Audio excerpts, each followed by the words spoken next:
你有没有过这样的感觉？每天加班到深夜，比谁都努力，但升职加薪的名单上永远没有你的名字。你用心经营一段感情，百般讨好，对方却始终对你若即若离。你把积蓄投入市场，天天盯盘，结果却像是一潭死水，毫无起色。你常常在深夜里问自己，为什么我已经这么拼命了，却还是看不到结果？难道真的是我运气太差，还是我不配拥有成功？请你先停下来，深呼吸。今天这支影片，我要告诉你一个残酷但绝对真实的真相，不是你不够好，也不是你走错了路，而是你正处于人生中最关键也最难熬的积蓄期。在中国3000多年前的智慧经典易经当中，有一个专门为这种卡关状态量身打造的卦象，它精准地描绘了我们在黎明前最黑暗的那段时光，并且给出了破局的终极心法。这个卦就是易经第9卦，风天小处，我们简称小处卦。如果你现在正感到迷茫、焦虑，觉得自己的人生像是一场迟迟不下的闷雨，请务必把这支影片看到最后，因为接下来的每1分钟都可能成为你人生轨迹改变的转捩点。我们不仅要谈哲学，更要谈做法，教你如何在无能为力的现状中找到那把开启命运齿轮的钥匙。从易经的结构来看，小处卦的组成，上面是代表风的巽卦，下面是代表天的乾卦。风在天上吹，听起来气势磅礴，对吧？但你仔细想一想，风在高空中呼啸，对地面上的万物有什么实质的滋润吗？其实是没有的。这就是小处卦的卦辞所说的小处亨，密云不雨，自我犀角。这短短的几个字，简直把现代人的焦虑描写得淋漓尽致。密云不雨，天空中乌云密布，看起来马上就要下一场倾盆大雨了。结果呢，一阵风吹过，云又散了，天气闷热依旧，这场雨就是迟迟下不来。这不就是我们真实的生活写照吗？明明感觉机会就在眼前了，明明一个重要的专案就快要谈成了，明明感觉对方就要答应交往了，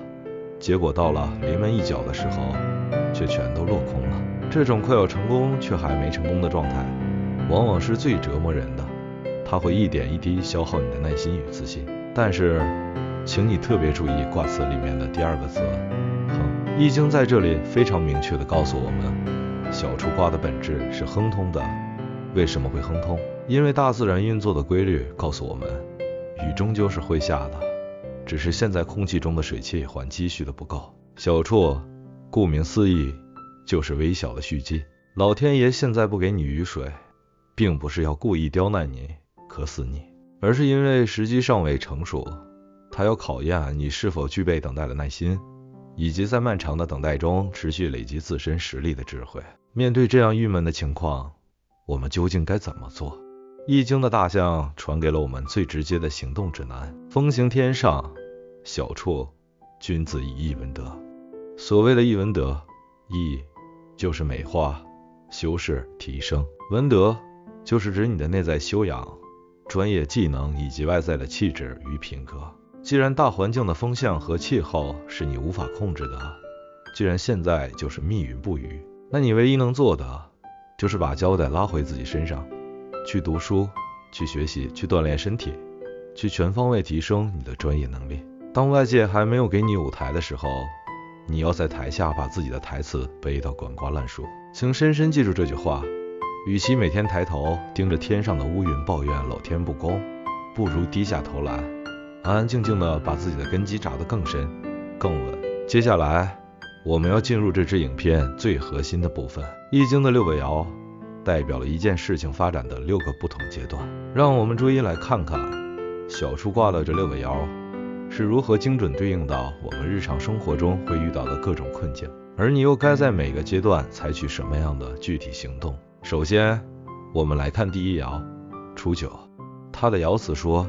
父子道，何其咎，吉。这是小处卦的第一步，代表你刚刚开始意识到自己正处于一个无法突破的瓶颈期。你可能刚换到一个新的工作环境，非常急于表现自己，却发现处处碰壁，没人赏识。或者你刚开始学习一项新的技能，却觉得进步异常缓慢，心里感到非常着急，甚至开始怀疑自己是不是根本走错路了。负自道这3个字的意思，就是提醒你要回到你原来的那条道路上，去回归你最初的本心。千万不要因为一时的挫折受阻，就盲目的去模仿别人，或者因为心结而病急乱投医。在职场上，这意味着你要停止好高骛远的幻想，静下心来，把手边最基础、最枯燥的工作做到极致。不要急着向老板展现你的野心，而是要先展现出你是一个靠谱、值得信任的人。在心态上，你要反复问问自己，当初为什么决定要做这件事，找回那个最纯粹的动机。只要你确认自己走在属于自己的正轨上，就算现在前进的步伐慢了一点，也绝对何其咎，也就是不会有任何灾祸，最终的结果必然是吉利。接着我们来到了第2爻，92爻辞说，谦腹即经过了初期的摸索与坚持，你渐渐发现，在这个密云不雨的大环境下，单打独斗实在是太辛苦了。大环境依然没有好转的迹象，光凭你一个人的力量，根本无法突破眼前的现状。这时候，你可能会感到深深的孤单，甚至产生了想要放弃的念头。谦腹的意思，就是牵着手一起退守，一起回归正道。在这个阶段，你必须深刻明白退一步海阔天空的道理，而且你要记住，不能只有你一个人孤单的退，你需要去寻找志同道合的盟友。如果你正在创业或负责一个专案，发现实在推不动了，请不要自己一个人咬牙死撑，去找到与你理念相同的同事或合伙人，大家坦诚地坐下来重新复盘，暂时收缩战线，把宝贵的实力保存下来。在生活的经营上，你要勇敢承认自己的不足，主动向有经验的导师或前辈求助。在这个漫长的积蓄期里，能够拥有一个互相打气、一起学习成长的圈子，绝对比你一个人关起门来埋头苦干要有效率得多。透过人与人之间的互相牵引与扶持，才能确保大家都能稳稳地保持在正确的轨道上。然后进入到第3爻93，这是一个非常关键且危险的转折点。爻辞说，与说服，夫妻反目。走到这一步，你其实已经苦苦等待了很久，你心中的耐心几乎快要被现实消磨殆尽了。你觉得自己明明就已经准备得很充分了，于是你开始想要采取霸王硬上弓的强硬手段。你可能会不顾反对，强行推动一个各方条件都还不成熟的企划案，或者在一段感情当中，因为极度缺乏安全感，而给对方施加巨大的情绪压力，强迫对方立刻给出一个明确的承诺。易经在这里用了极其严厉的2个比喻来警告我们，与说服，意思是车子脱落了轮轴上的辐条，整辆车子当场就毁了，无法再前进。夫妻反目，则是指世界上最亲密的伴侣竟然翻脸无情，互相攻击。这是在严肃地告诉你，在自身积蓄的力量还不够充足的时候，如果你凭借着一时的冲动去强行突破，必然会为自己带来毁灭性的灾难后果。如果你发现最近这段时间，你跟伴侣、事业合伙人或是重要客户之间的摩擦越来越大，争吵越来越频繁，这就是一个极度危险的强烈讯号，你太急躁了，请你立刻停止施压。这个阶段的关键行动只有2个字：刹车。你必须狠下心来，把那种非要立刻破局不可的执念彻底放下。车子坏了就先停在路边修车，感情出了问题就先把姿态放软去修补关系，绝对不要在自己情绪失控或是客观条件根本还不具备的情况下去做任何重大的决定。忍耐的过程当然是非常痛苦的，但强求所带来的惨痛代价，你绝对承受不起。度过了危机四伏的93，我们来到了第4爻64。爻辞说，有福，血去剔出，无咎。经历了前一个阶段的严重冲突与危机，你现在终于彻底冷静下来了。在小书卦的6爻当中，64是唯一的一个阴爻，也就是那条柔弱的线条，它孤零零地夹在一大群阳刚的爻之中。这生动地代表了你现在正处于一个相对弱势、资源匮乏，甚至周围环境充满了压力和恐惧的位置。你的身边环绕的可能都是比你更强势、更有权力的竞争对手或是高层长官。面对这种局势，该怎么办？爻辞给出的解药是有福，也就是真诚与信用。结果是血气剔出，意思是柳絮的实质伤害得以免除，内心的恐惧与焦虑也随之消散。要如何做到这一点？核心的智慧就在于以柔克刚与真诚沟通。在险恶的职场生存游戏中，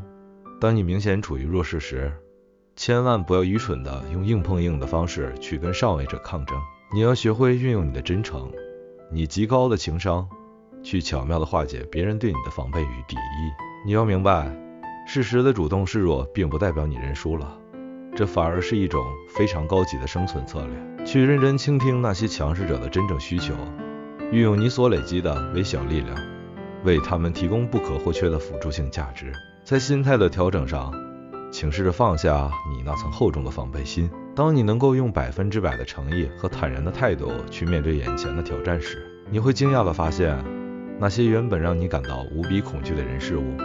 其实根本没有你想象中的那么可怕。那些原本可能会造成的伤害和内心的焦虑，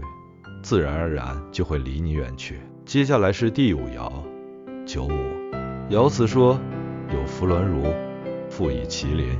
恭喜你！熬过了漫长痛苦的等待与反复的磨合，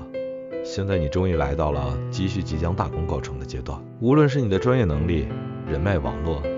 还是手边的资源，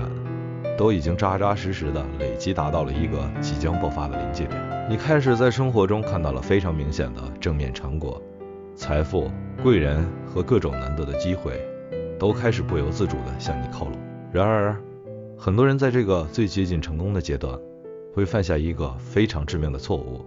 那就是贪婪的想要把所有的好处全部一个人独吞。但是易经在这里特别强调了富以麒麟的观念，这意味着当你获得初步的成功时，你要继续秉持你的诚信，并且运用你手中掌握的资源去带动你周围的人，让大家一起富裕，一起享受成功的果实。文如形容的就是这种大家紧密连接在一起，彼此不分你我的状态。在事业的发展上，这代表着当一个专案大获成功时，你要大方的把功劳分享给整个团队，甚至归功于你的下属。当你顺利赚到了钱，你要记得去回馈那些曾经在你低潮时拉你一把的贵人。这就是小畜卦最高级的核心心法。小畜的精髓就在于这个小字。你要知道，一个人的力量就算再怎么强大，放到整个天地之间，终究是微小而有限的。只有当你愿意敞开心胸，把你个人辛辛苦苦累积起来的小积累，转化为与群体共享的大连结时，那场能够真正改变命运的狂风暴雨，也就是巨大且持久的成功，才会真正降临在你的生命中。懂得分享，才是扩大你人生格局、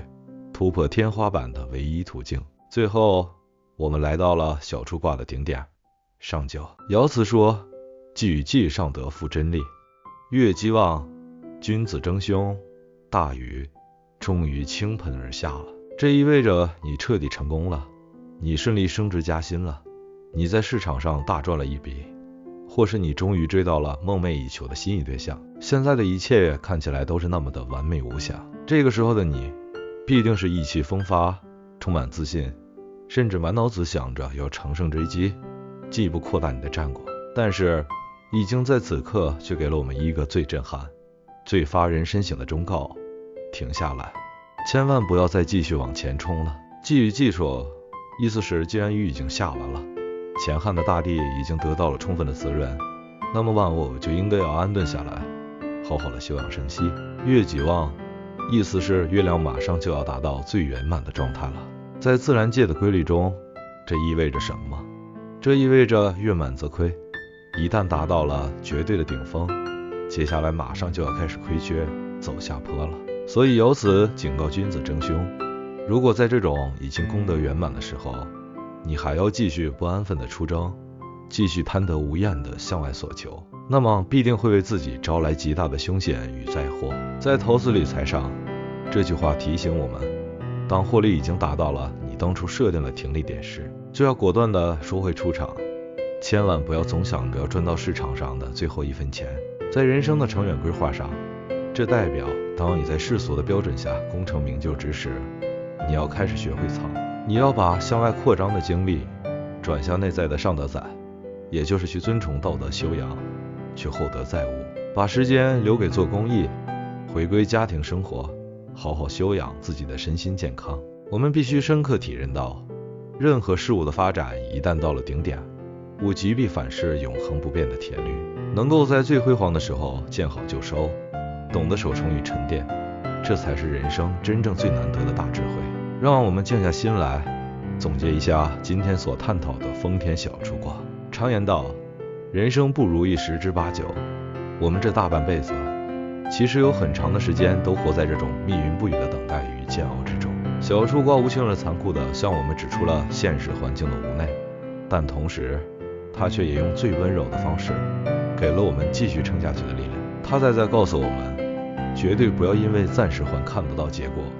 就沮丧地停止了努力的步伐。你每天晚上熬夜多读的一页书，你在愤怒时强压下来的一次心平气和的沟通，你在冲动边缘克制住自己的一次急刹车，甚至是你毫无保留的对旁人的一次真诚分享，这所有的一切都是在默默进行着小处的伟大工程。你看那生长在深山里的毛竹，它在暗无天日的地下盼命扎根了整整5年，地面上根本看不出任何动静。它图的是什么？它只为了在第6年破土而出的那一刻，能够凭借着强大的根系，用短短6周的时间疯狂生长到30公尺高。那隐忍的5年黑暗期，就是小处卦的精髓所在。而第6年那震惊世人的狂飙生长，就是大雨倾盆的寄予基础。所以当你觉得现在的人生卡关了，停滞不前，甚至让你感到窒息的时候，请你一定要牢牢记住，老天爷绝对不是把你遗忘了，他只是正在为你的人生精心筹备一场规模更大更丰沛的雨。而在这场雨真正降临之前，你唯一该做也最重要的事情，就是安安静静的持续蓄力，一砖一瓦的把承载你生命的容器打造得更加坚固更加宽广。因为这世上所有看似从天而降厚积薄发的奇迹，追根究底全都来自于那些在无人问津的漫长岁月里，你依然咬紧牙关默默坚持的每一件小事。在这支影片即将结束的时刻，我想请你给自己1分钟，安静的回想一下你现在的生活。你觉得自己的人生目前正处于小处卦的哪一个阶段呢？是像初9一样刚开始感到迷茫与受挫，还是像9、3一样正面临着关系摩擦与急躁的危机，又或者是像9、5一样已经累积到了临界点，即将迎来大爆发的突破口呢？在你的生活圈里，有没有遇到哪种密云不雨，迟迟看不到进展，快要把你逼疯的卡关难题？欢迎你直接在下方的留言区跟我分享你专属的故事，或者写下你目前正面临的巨大瓶颈，我会亲自在留言区挑选出最具代表性的问题，运用易经1000年的智慧视角，1对1为你深度解答。如果你觉得今天的这支影片就像是一场久违的及时雨，精准地解开了你心底深处的焦虑郁结，请务必帮我点一个大大的赞，并且把这支影片分享给身边那个最近一直很努力工作生活，却依然感到迷茫困惑的好朋友。请你借由这支影片告诉他，千万不要放弃，因为属于你们的那场大雨很快就会落下来。别忘了订阅这个频道，并且开启小铃铛通知，这样你就不会错过任何精彩内容。下次的影片我们再继续一起透过易经这把古老的钥匙，看透人生的隐藏底牌，牢牢掌握改变命运的先机。我们下次见。